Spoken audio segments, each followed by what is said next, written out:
Hey, good morning everyone, and welcome to the PivotBoss Pre-Market Report for January 6th, 2017. I'm Frank Ochoa, aka PivotBoss. Here's a look at the daily time frame of the ES. Right now you can see a very small range as we head into the non-farm payroll number that comes out at 7:30 a.m. Central Time. That's about 50 minutes away from where we currently are at the time of this recording. At the moment, we've seen price rally from the lows of the year, which was the basically overnight pre-market of the day that day, January 3rd, 2nd. And we start to rally through here. We ran through, and now we're holding at these highs ahead of the NFP report. We have an inside day that formed yesterday and another inside day that's forming today.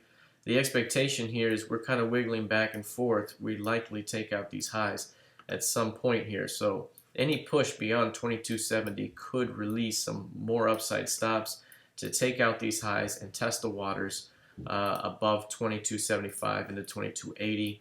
Now, short term, any push into that area will have to be watched closely because any failure to hold 2273, which is the previous year's high, would suggest failed acceptance, and again, that could wipe things out back toward 2214. Right now, the short-term move is up, but price needs to start pushing through 2270 in order to trigger more upside buy stops. Again, a lot of the volatility is not back yet. The volume is not back yet. There's no follow-through, non-commitment type of trading right now. So hopefully next week the ball gets rolling a little bit more and we start to see more energy from the market. Here's a look at the intraday time frame. On an intraday basis, again, very narrow trading right now. Only trading 26% of average daily range. Average daily range, 14.5 points. We got a 3.75 point range in overnight trading. Very tiny. You're likely going to see that anytime you have a tiny range of this nature, you usually see a breach of both directions. So if price drops down, you're likely going to see it come back up at some point. If price rallies first, after NFP, you may see it come back down and flush some stops. So just keep that in mind. Right now, not a whole lot to really look out for. Again, it's really going to take above 70 in order to start squeezing this thing to the upside. Any failure to get beyond 68.70 could rotate this back toward 2254s. All right, let's take a look here at crude oil. Crude continues to push higher. In our trading room, what we were looking for was for a push above 53.03, the previous week's low price, to spark a trend higher. And we were looking for a move into 54.70 to 54.80, and so far we continue to climb.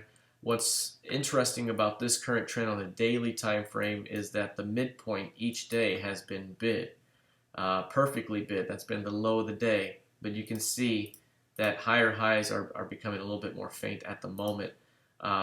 This right now suggests more strength overall, at least until we retest prices above 54.50. But any failure to hold this 53.5 will suggest weakness to come. So we could hold above this day today, and then Monday, if the stops start to come out, we could have one of those stop run days that lead to more weakness and a retest of these lows. So this just becomes a very important pivot. Right now, the flow is still to the upside, more upside price discovery likely to occur into the primary target for the week, which we had at about 54.80. So if we take a look at the intraday time frame right now, there we are. We can switch this target right here. Let's see, aggregation period. Actually, we'll switch this target right there, and we'll make these targets for the week.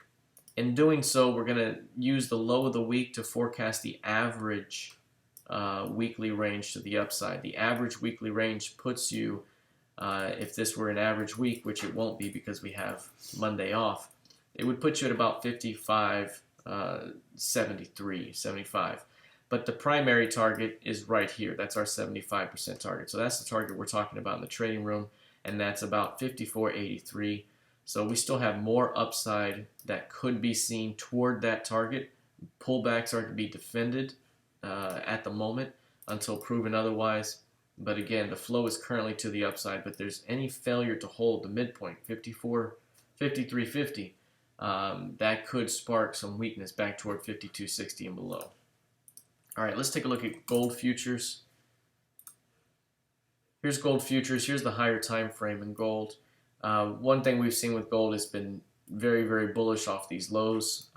We've been hesitant to call super strength off these lows, but we knew that once price pushed above this range and held right here, we knew there was a chance to get to 1180, and that's what we called here. We're at 1180. Now we're forming an inside day after a huge program trend day up yesterday, and now we're holding at these highs, and again, the midpoint of this trend day is holding as support. Any failure to hold that midpoint could rotate this thing right back toward 1161. At the moment, the trend is up, so pullbacks are to be defended short term for a try higher, but real strength doesn't start to really enter the market until this thing can get above 1200. Anything between 1180 and 1200 offers a lot of thick resistance, potential resistance, but right now the flow is to the upside. Any pullbacks are to be defended for a try into 1200. All right, let's take a look lastly at the NQ. The NQ has been trending higher, very similar to what I mentioned in some of the other contracts. The midpoint of the previous session has been defended day over day. Midpoint defended. The midpoint from the previous session is 49.41.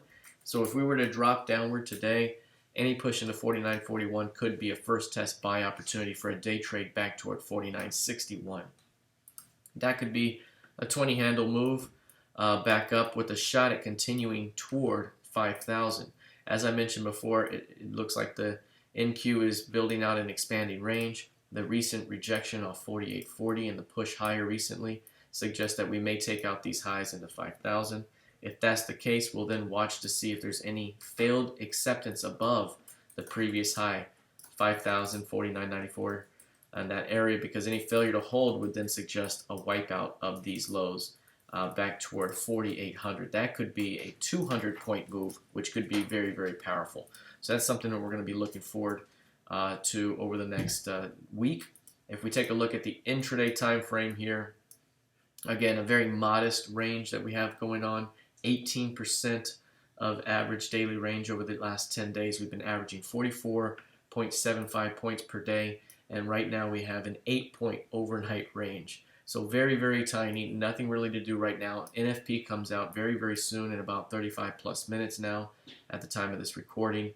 But the general flow has been to the upside. Any rotation down, perhaps, again, it's at 49.41, which we talked about. It's going to be a very powerful area for bulls to defend, perhaps on multiple passes. Any failure to hold would suggest a rotation back toward 49.09. All right, that's it for now. Let's see how this plays out heading into the rest of the session. Good luck, trade well, and happy Friday.